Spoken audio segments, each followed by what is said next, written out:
And welcome to Two Gray Goatees and a Whistle. I am your host, Coach Huddy, and today I'm joined by a very awesome and incredible person. I'd like to say welcome to Dakota Sage. How you doing, man? Good. How are you, Coach? Doing great, man. So a little bit of background. We got Dakota Sage, former Gooding High School alumnus, Gooding Middle School alumnus, if we want to go way back, and then current Rocky Mountain College football defensive lineman in which anybody doesn't know, Rocky Mountain's part of the Frontier Conference and the NAIA. So welcome, Dakota. How you doing? Good, man. Great to be here. Thanks for having me. Super excited. I can't wait to chat it up. So let's get this thing going, man. So I appreciate you coming on. So I love reaching out to former students, athletes of mine and stuff like that, and catching up with them, and especially when they've gone on past high school and kind of want to get their take on their experience going through sports and everything. And the fact that I get to have you on here, I'm so blessed that this is happening. So let's go ahead and get this started. So we're going to start back at the beginning, well before you were in college and high school. How old were you when you first started playing football? Man, I believe. Can you tell them? I believe I was like 8 years. I think I was like 8 years old. I think I have flag football. So I mean, third grade. Yeah, I think that's about 9. What is that? Or 10, 11? Something like that. Sure. Yeah. Okay. That was first like competitive, but we always played out of recess and stuff. But so I guess if we're counting that, I'd say about 7, 8 years old. Yeah, we that's all we did at recesses. We were just playing football, and so that's kind of where it started. Was this kind of originally the sport you were most interested in, or was there other sports that kind of drew your interest just as much as football? This is going to sound crazy, but I was way bigger on basketball back in the day, like 8th grade and stuff, like 7th, 8th grade, probably to freshman year. I was really big into basketball. I had hoop dreams. I wanted to go play college basketball. I really poured into that, and then got into college. I feel like I've always done decent at both sports, and I kind of loved basketball more. I loved the thought of basketball, but as I grew older, I was like, I'm definitely a football player. So I like the aggression behind it, but yeah. So do you remember your first football team? So let's talk about your first football experience as a organization, as a team, and then who was coaching you. Kind of what are some of your memories of that first team that you were a part of? Yeah, so we'll skip the flag football days. We won our championships. We won both years, so we were undefeated those 2 years. But we'll go to the middle school football, or I guess rec, 5th and 6th grade football. I believe our coach for 5th and 6th grade, I think we had David Norby, Monty Atkinson. Who else was our 5th grade coach? I believe Justin Miller helped out a little bit. I'm not 100% sure on that, but I think so, because I think I'm on the team. That's as much as I can remember for those young ages. Players, all the teammates, we all grew up together from those grades. So, we just continued on from flag up through high school, and we had the same teammates. So that was really nice, just being able to have the same team. I feel like in bigger cities, you don't get that a lot. So it was really nice to be able to stick with the same group. Yeah. And I do remember that, when you came through and stuff like that, a lot of those guys, there's probably a good core 10, 11 of you guys that pretty much were together all the way up through your senior year. So that in itself is pretty special. Right. And definitely can form some tight bonds with your teammates and stuff like that. And, it was really cool to be a part of that, at least partway through your journey. It was kind of nice. So other sports you talked about. So you did talk about, you did basketball and stuff like that. Is there any other sports you're kind of doing at a young age, even in high school outside of football? You did talk about basketball. Was there other things you were doing? Yeah, for sure. When I was super young, I played everything I could. Like I did swim team and baseball in the summer. And during the school year, we had football, basketball in the winter. I was just all around. Like there was no stop until high school. I think up till like that 8th grade summer is when I didn't do swim team, but I still did baseball. I did tennis in the summer. You can throw that on the board too. I played tennis in high school. Tennis I started when I was like 6 years old because my mom coached for so long, and she played college tennis, and I picked it up and I loved it. And that was another thing I did this summer. And then football, basketball, track. I did track in middle school. I was pretty loaded down for the most part. So, what of these sports probably helped you the most? I guess. I mean, I'm sure all of them might have contributed to you as a football player, but is there any one sport, or were they all? Did they all kind of help develop you into the football player you are now? For sure, yeah. I'd definitely say the first one that benefited me the most, surprisingly, tennis. A lot of people don't understand, but tennis, it really, your footwork, it grows so much through tennis. Even if you don't like try to do footwork drills, your footwork in tennis is like you have to be constantly moving. And it's the same thing on D line. Like you're using your feet so much. So there's a saying is like bad feet make up for, or good feet make up for bad hands.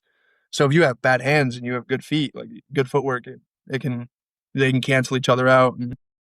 But yeah, I'd say that. And then second, obviously basketball, just keeping me in shape, giving me a good wind, like a good gas tank. I feel like a lot of football players, well, most of them played other like basketball and stuff, but a lot of people who didn't play that don't have the energy to keep going for a full game. And the gas tank, I feel like those definitely helped out. I totally agree with you. What was some of your favorite teams or players growing up at a young age? What were some of your favorite football players you looked up to, and maybe team?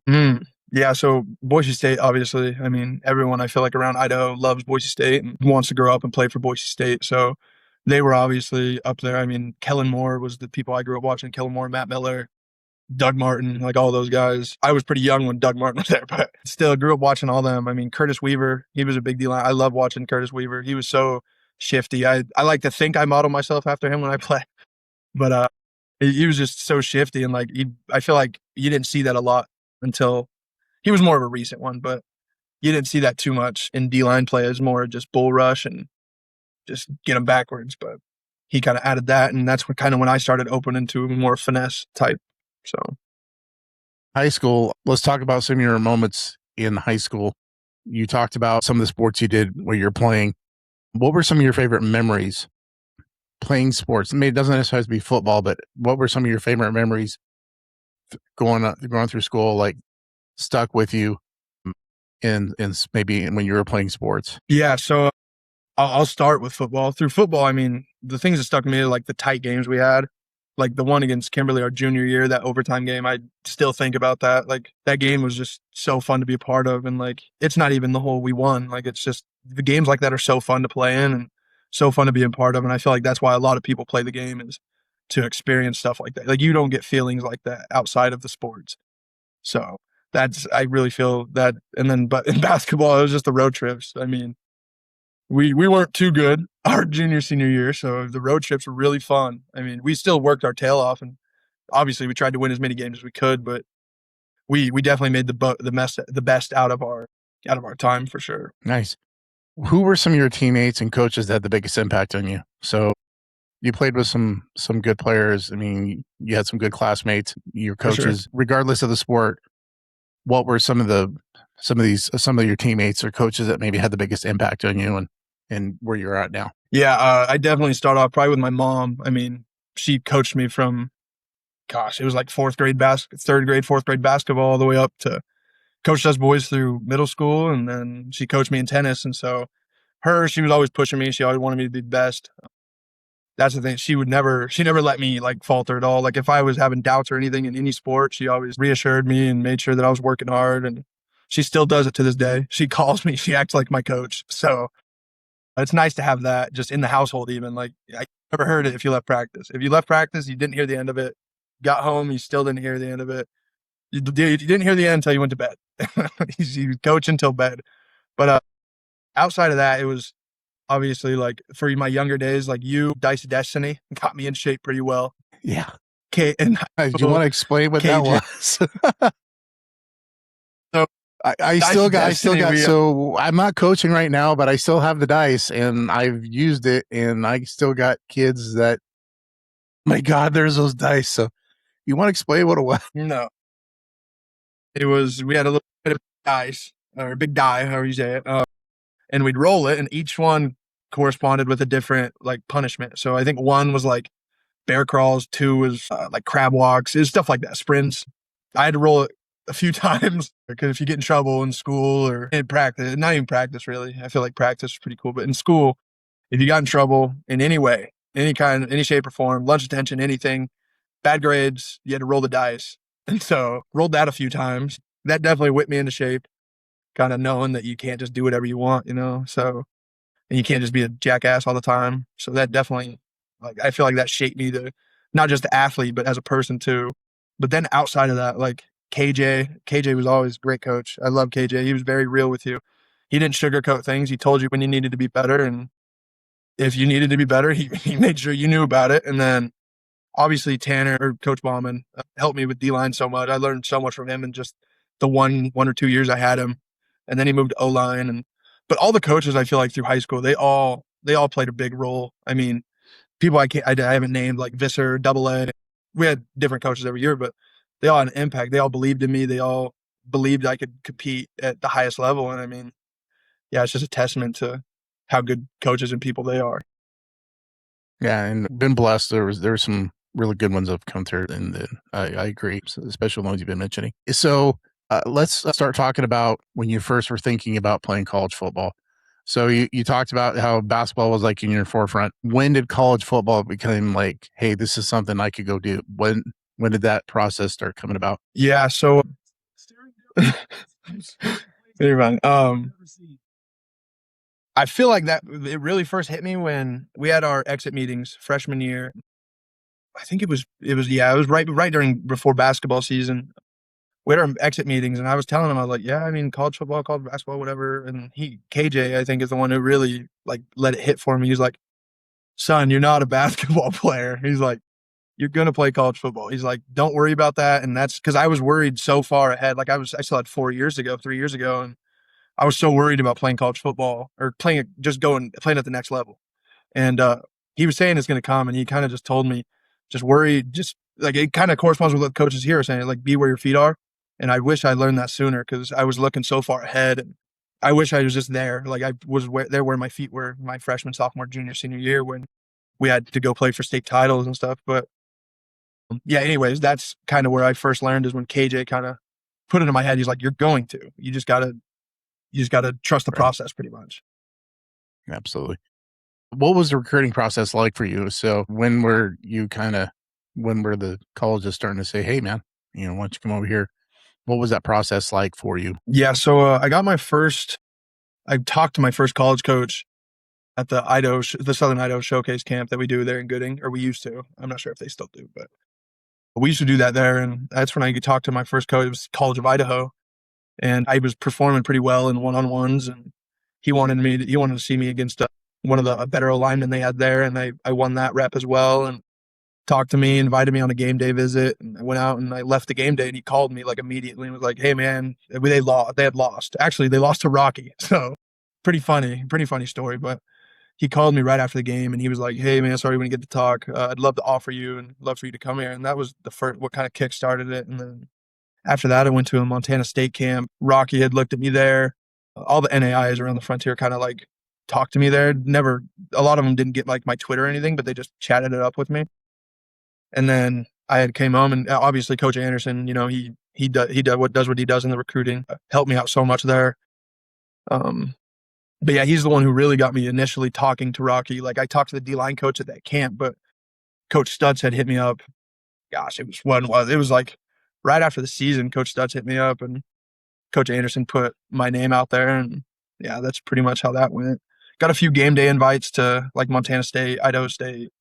Didn't end up getting any offers from them, but yeah, blessed for sure. So you talked about, kind of people who influenced you. How important was having the support at home that's been getting you through football? Because, we'll talk about the differences between college and high school athletics, Yeah.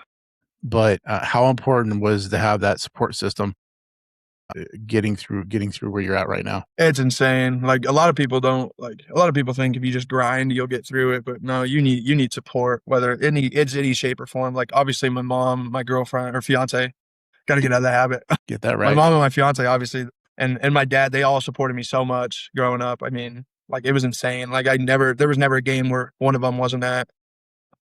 It's just insane to know that like there's people that really care about you and support you like that. And like even now, my mom, my girl, or my fiance, God, it's such a bad habit. My All fiance right. now, she drives to every game, goes to every game. You know her. I'm gonna start saying her name. Kaylee goes to Yeah, every you can. game, like whether it's Yep. 5 miles away or just an hour drive. He shows up to every game. So it's a blessing to have someone like that in your corner. My mom drives up here 3 to 4 times a year. They waste their hard-earned money, or not waste, but they spend their hard-earned money on coming and watching me play. And so me just knowing that in the back of my mind just gives me that extra boost of like motivation. Great. So what's one piece of advice that has kind of stuck with you as throughout? You kind of talked about, really enjoying the moment that you're in, but would that be it? Or is there one piece of advice that you heard from a coach, a teammate, somebody that said that really has stuck with you through what you got going on right now? Yeah, I definitely say it's that, the be where your feet are. Like, it really opened my eyes to so many things. Cause I mean, when you start looking ahead, you start faulting little things that you're in the moment. Like, and that just means you're not being your best self right now. You're trying to better yourself for the future, obviously at all times. But when you look ahead, you try to do that too much and you're not worrying about the present, which I think is a big thing. I've started to do that a lot more, just worrying about right now. I even catch myself now thinking about like tomorrow's practice. Like, what is this team rep going to look like? What is this set? I mean, I still think about that, but then I catch myself and I'm like, okay, be where your feet are. Like, yeah, I really think that's the main one that stuck with me and helped me. I love it, dude. It's a great piece of advice. All right, let's talk about high school versus college football. So, you're obviously experiencing the college life right now. When I was at college, I was privileged enough to work at Eastern and do some college stuff there and being around the game. One thing that for the younger crowd, middle school kids going into high school and have these dreams and they want to go to the college level and do sports, it's like really trying to keep it real with them, say like, you don't understand that you're going to a job and it's going to consume a good portion of your life. For you, what was the biggest adjustment from high school to college that you had to come to terms with, I guess, or the experience you've begun? Right. I would say it's really a business. I mean, like, it's a job and it's a business. Like, a lot of people don't understand that. They think it's just continuing to play the game they love, which it is, but it's so much more at the college level. It's people's lifestyles. Like, coaches wise, at least this is what they bank on. They feed their families this way. They pay their bills this way. So, I mean, it's not like high school where everyone gets a shot. You come here, they're real with you from the jump. Like, they tell you how it is, and kind of like KJ is, they tell you how it is, but they're not afraid to, if you're not cutting it out for them, they're not afraid to tell you and put you down on the depth chart, cut your money. Like, it's a real life business, and a lot of people don't understand that, I feel like, looking from the outside in. Let's talk about the speed, the physicality of college football versus high school. Is there any way you can put it for people, especially, the kids who are trying to get into college? What's the best way you can explain the speed and physicality that comes with this game? Yeah, I feel like everyone who usually goes to college football, you're the best at your school, and you get here and it's a lot different. Everyone here was the best player on their high school team, like, for the most part. So, I mean, it's the speed is insane. Like, the difference was just like the tempo is insane. Like, whether it's the offense getting to the ball, like how fast they snap it, or just the speed of practice. Like, everything is supposed to be 100%. You're running everywhere. You're not walking. Like, it's insane. Like, the jump was it only took like a few days to adjust, but you really see it for the first time and you're like, whoa. Like, your mind gets all scrambled. You're kind of not you're definitely nervous, but you're jumping everywhere. You're like, okay, just don't be last or don't be late. Like, yeah, the speed is different. The physicality is insane too. Like, usually, at least for me, like, I was one of the bigger guys on the field all the time in high school. Like, I always was able to not use pad level great and I get away with it, or not have great pad level, get away with that. Bad hands, get away with that. You can't get away with that at the college level. Everyone's going to catch on to that, and they'll take advantage of it very quickly. So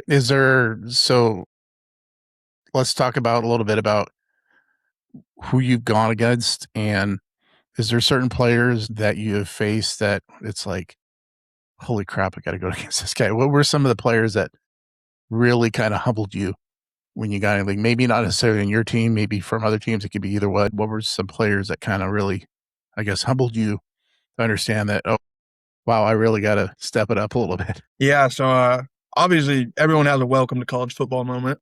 Mine, I feel like in high school, at least from what I can remember, I feel like I never was on the ground. I was on the ground quite a bit my freshman going into my sophomore year. It was pretty rough. Like, just even not even like just getting pancaked, like keeping your feet, like when you're getting hipped, you're not used to getting hipped like that in high school. Like they teach a whole different technique. And so that kind of stuff, yeah, that definitely, that was my welcome to college football thing. But some of the people I played, Carroll had a really good left tackle last year, number 70. I can't remember his name, but he was so long. And it's like, I have very short arms for the position I play. And I remember when I had to go set the edge and I had to contain, and I went to go long arm at him.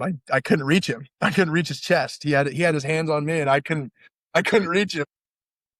And mid play, we're just laughing. Like he's laughing, I'm laughing. I mean, it's just, that's where you really, yeah, it's insane. Like just little things like that. I couldn't reach his chest. I mean, that's probably one of the better players I've played. Yeah. And Carroll's, I mean, I was at Eastern and Carroll was always good. It seemed like they always put out a good product. What did you learn about taking care of your body? Because like you said, it's a business, it's a job. Your body definitely has to be taken care of. What is something you learned in college about taking care of yourself, what you're feeding yourself, stuff like that? I'd say the biggest thing I learned, for one, we'll go off like treatment wise and like just taking care of your body. I feel like going in the training room, a lot of people look at it as like it's a weakness. Is like, oh, he's in the training room, he's hurt all the time. No, it's a good thing to be in there. You want to be in that training room and you want to get your body taken care of. And that even goes in with like eating the right things. If you're eating junk all the time, your body doesn't get the right nutrients to replenish itself and even its muscles. Like we've had some people dehydrate and just go full body cramps, myself included. Because I took a few day hiatus from food. I just didn't have a really big appetite and got super dehydrated, had nothing for my muscles, full body cramps. And man, you just really don't understand the importance of it until it happens. I mean, like you don't really think anything of it. And then all of a sudden it happens to you and you're like, okay, now I need to eat better and I need to eat the right things, drink as much water as I possibly can. And yeah, but I've really learned to utilize the training room. That's for sure. So let's talk about the actual college life. So you talked about this being a business or a job. How difficult, especially being a freshman, was it to figure out balancing football, classes, workouts, traveling, and then trying to have somewhat of a normal life built into there, sprinkled in there, because that's kind of what happens. How difficult was it to find that balance? So it was really difficult to start because when you first get to college, when you show up, you're right into fall camp. And you could probably ask any college football player who's been through a fall camp, they will say it's the hardest part of college football. Or they'll say winter conditioning, but it's one of the two. But yeah, you show right up in fall camp. And so you instantly get that like speed adjustment. You're like, whoa, okay. And then you really don't like know how to balance your stuff immediately. And your days are so full of football. You have to find time like at night. And a lot of people just want to use their free time to play video games or like do stupid things. You know what I mean? Like you got to find time. You got to use that time and you got to use it wisely. You got to use it to talk to your family. You got to use it to get in the playbook and stuff like that. Like, but outside, once school started, I feel like it was pretty easy to balance like my personal life, football, classes. It's not that bad. Yeah. I'd say I adjusted pretty quickly to that because I've always had good time management. I feel like I'm never late to things. I use my time pretty wisely for the things they should be used for. And so, yeah, I feel like I adjusted decently to that. Okay. What is something that people outside of college athletics, especially right now, if you were to talk to some middle school, high school kids, what is something that people don't understand about being a college athlete that maybe kind of doesn't really come to light until you're actually into the being one? Man, that's a great question. I feel like a lot of people I feel like I even, when I was growing up, had a false sense of like how good I was, like you really think you're the best. And then you go and you see these kids who are also really good. And it's like, okay, I'm not the best, but I'm a good player. Like always have that, like you're a good player. But a lot of people don't understand that like inside college athletics is that, like I said earlier, everyone was the best player or one of the best players on their football team in high school. You come here, it's a whole different game. So I feel like and then the whole business thing as well. Like a lot of people think it's sweet coming into college, but it's a business. It's people's livelihoods. So I mean, I feel like I didn't understand that when I was young. I just thought of it as a football team. Like high school football. You're on the team. You play probably. You get in. But no, it's not like that at all. So what is something that I think you nailed it because like you said, that I think there's this perception, and what kids, it's just like anything else. Everybody sees the final product. They don't see the behind the scenes and all the work that goes into it. And I think, and that's just how our society is, especially for kids. They see highlights and they don't understand that, these guys that are making a 3-point shot or making that sack or whatever, all the work that went into there.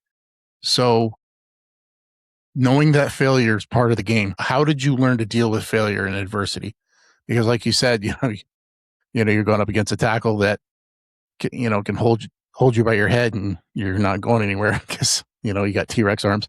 So how do you how do you learn from that, and how do you how did these failures, because every play is not going to be a win, how did you learn to deal with that kind of stuff and in general and move on to be who you are? Yeah, I mean, failure and adversity, I mean, that's a huge thing to come back from. I feel like everyone goes through it and people respond differently, and learning how to respond is one of the greatest things you can do. Learning how to respond correctly, at least. Like, so example for that, next play, I didn't try to long arm it. I learned from it, and I was hand swiping, and there was no more try to bull rush the long guys. Just hand swipe and work finesse. But yeah, I mean, just learning from your mistakes, like, and just continuing to work. Even like a lot of people when they fail, they kind of just want to. Some people just want to give up, and you can't. You got to keep going. Like, you got to show back up. Like, for an example, for winter condo, you're gonna have a really rough winter condo one day. Like, you're gonna wake up at 5 a.m. and you're gonna be in that gym at 5:10, ready to run, or 5:15, 5:30, however early, 5 a.m. and you got to be ready to go. And if you have a bad morning, you got to show back up the next day and do it again. And even you have lift in a few hours probably, so you got to show up to lift ready to win that. Even if you have a rough lift, you can't get the weight you want. You don't hit the percentage you want on squat.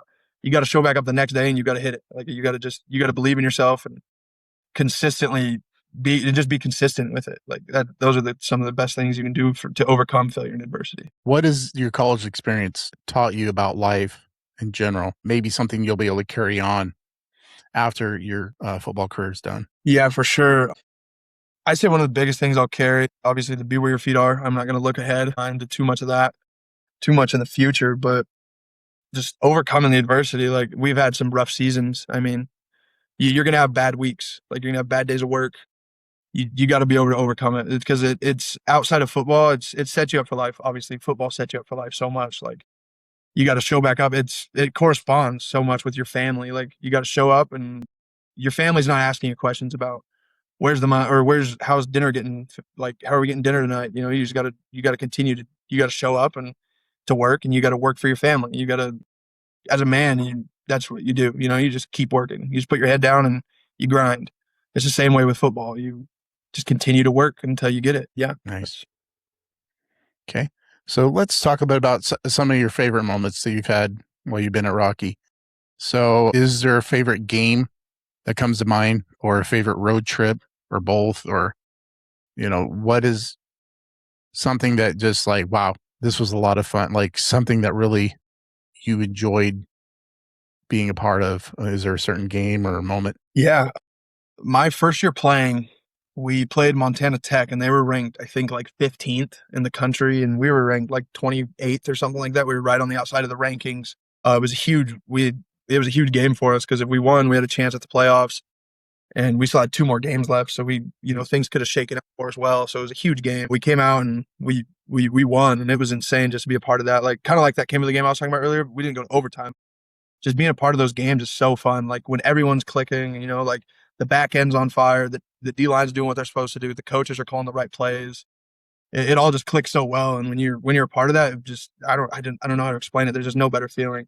And especially when you win, like, it's the hard work that you put in all week, the hours of film you put in, it pays off. And man, it just feels so good. Like, that's probably the best, the most fun game I could think of is Tech. Yeah. Okay. What about being a little going on the fun side of this? Funniest teammate you've been around? I guess this could be high school or college. Currently, I have to go with college for now, but because high school, obviously everyone was funny. Like, it was just the boys, But for current, we have a kid. His name's Afisong Okan. He's from Arizona. He is one of the funniest people I've ever met. I don't even know if he tries to be. but the things he says, and it's so funny. Like a lot of things I can't repeat. It's just it's like I'm sure you can think of some things, but Yeah. Yeah. yeah, definitely him. It's something so small, and you're probably not gonna find it too funny, but when we widen our paths, like we go way too wide sometimes rather than tightening our angle. He called it our coach called it. He just called it looping, and he called it like Magellan and like the golden ratio, and it was just so random and funny. And I was like, dude, what? I get the concept. I get what you're saying, like rounding it out and not coming in tight. Yep. Yeah, it was random. What's the best atmosphere? So let's talk about you there in college. Is there a certain atmosphere? I mean, you talked about the tech game. Was that the best atmosphere you had played in at that time, or has there been other places you played at that just like the energy on that field, it was something different? Yeah, I'll do one from high school and one from college because I feel like it's a hard choice, honestly. When we played Weezer our senior year in the semifinal game, that atmosphere was insane. Like especially on a high school field, like ours is not the biggest, with the car, but it was really cool with the cars surrounding and with how many people were actually at that game. That's one of the craziest atmospheres I've been in, and that was a high school game. But for college, we played. I'd probably say it's Carroll. I mean, Carroll always packs the stands, and we played them on their homecoming this year, or it was homecoming, or yeah, I think it was homecoming. But anyway, yeah, they packed the house and they had their whole stands full. The hill behind us was full. I'd probably say there was like 8,000 people at that game. That was definitely one of the better atmospheres I've ever. Nice. All right, let's talk about looking forward to your future. So here you are studying at college. You talked to me before the show, but let's talk to our audience. Kind of what's your plans after graduation here? Let's talk a little bit about what you got going on school wise, and what are you looking for or forward to after college? Obviously, you got getting married. That's a huge part of your life. Yeah. So you can talk about that too. Yeah. Obviously getting married, that's been on my bucket list for a while, and engaged and just getting her the ring and doing what she deserves. And so that's obviously probably one of the next steps we're going to do after college. But I mean, the main goal right now is just keep playing football as long as I can. That's where I really want to. It's been my goal for forever is to play pro. I mean, I've always wanted to do that. And so whether that's CFL, NFL, anything like that, it's always been my goal. So I'd say that's still the goal until it's not. But if that doesn't work out, I mean, being a teacher, probably end up on there. Physical education, not my first choice, but with summers off and the firework business, we're starting a firework business this next summer. So we've been running it for other people. We're just finally going off on our own. That's definitely in the future. We plan on doing that, and that'll grow, and that's what the future's looking like. I mean, yeah, it's kind of crazy to think about that it's about to start. The real life's about to start, but Yeah. Yeah. It's just another step in the journey, man. So let's talk about advice you're going to give to young athletes. So what would you tell middle school athletes who dream about playing college football? What is something you would tell them? I would tell them if they dream it, chase it. I mean, I'm all for people chasing their dreams, and if you have a goal, go get it. I mean, you've seen it's possible. We've had multiple people from our small town go out and do big things. So it's obviously possible, and as long as you keep your mindset to it, 100% it's possible. You're gonna have to, that's the thing. You're gonna have to work. Like people, Yeah. it won't just come to you. Definitely going to put the work in. Put in the work. And that's one thing I could say about our town and just our community is that work ethic, hands down, the area's got some of the best work ethic. So the people I know that have gone on and done success in college and so, and even beyond, they have the work ethic to do it. And that's what it really takes. So yeah, you nailed that one. High school players who aren't seeing much recruiting attention, what's your advice to them? Yeah, I'd kind of tell them what KJ told me. Just trust the process. I mean, if that's your goal, just keep reaching out. You know what I mean? Go to camps, get your name out there. That's one of the biggest things. People go under the radars because their name's not out there. I mean, if you're good, they'll find you. Like I was worried about it for so long, but I never, because I'm sure they were in the same headspace I was. Like they were having doubts. I mean, especially when you get to your junior year and no one is really talking to you at that point. But you never know what's going to happen. Like for me, it would happen at the at the Southern Idaho Showcase. I didn't talk to anyone until that day and got a game day offer or a game day invite on that day. So it can happen in the blink of an eye. Just keep working and just get your name out there. It's one of the better pieces of advice. How important are academics for athletes who want to play college? Academics are huge.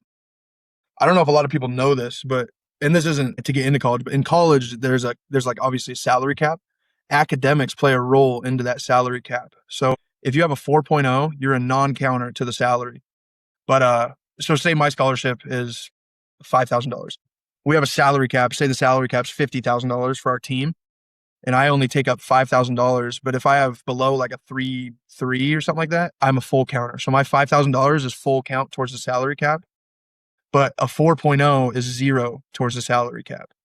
So it in college, academics is huge. Like it could be the difference of making the bus or sitting in the dorm while the team's playing, because they look at that. If there's a tight position battle, that's what they look at. But also to get into college, like academics are huge. Like you have to take them seriously. There's places that I didn't get a chance at because my academics weren't top notch. So that's one of the academics is huge, very important. Love it. All right.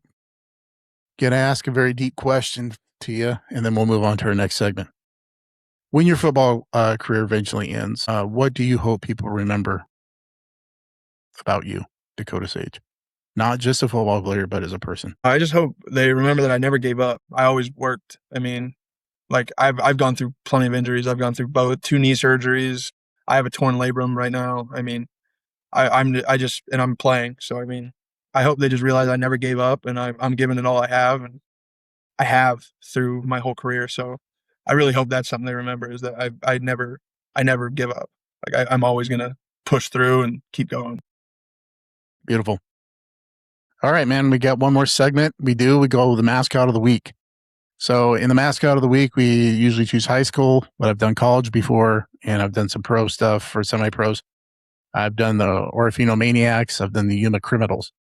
So these mascots that have unusual names, stories to them on some of them. This week, we are going to Farmersville, Texas. And Farmersville is basically what it is. It dates back to 1849, and it was a farming community. It was the primary occupation. They built a village that is literally called Farmersville. When you're looking at this school, it is the onion capital of North Texas. They historically produced cotton, corn, cattle, and other crops, but at its peak, the community reportedly shipped more than 1,000 railroad carloads of onions in a year. That's carloads of onions. Yeah. A lot of onions. So all those onions you have on your burger and sauteed up and all that stuff. Let's think about that. The town itself is located in Collin County, about 15 miles east of McKinney. It's the northeastern side of the rapidly growing Dallas-Fort Worth area.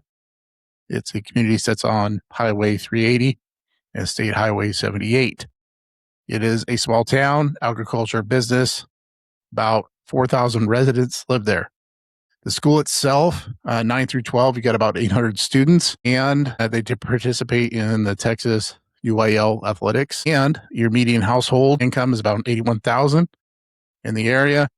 Your home value is around $300,000 to $350,000, and you're looking at about your real rental estimates are around $1,500 to $1,800 a month. So, with that, our mascot of the week is the Fighting Farmers of Farmville. So, yeah, that's very much the Farmville Farmers, or Farmville Fighting Farmers, as they take. The girls are known as the Lady Farmers. Their colors are purple and gold, excuse me. So that is their mascot, the Fighting Farmers. Other things, let's see. Yeah. So the area is associated with this person named Audie Murphy, the most decorated American combat soldier in World War II, came out of this area. So as far as famous people coming out of the area, that's pretty special. So our mascot of the week. Okay. And they also have a slogan, "We'll make you cry." There you go. Yep. So that is our mascot of the week, the Farmersville Fighting Farmers. So I would like to thank Dakota for joining us today. And God bless you, man. I hope you take care of yourself, and I'll see you in the near future. Yeah, of course. Thanks for having me. It was really fun to talk and catch up. chat it out. So thank you.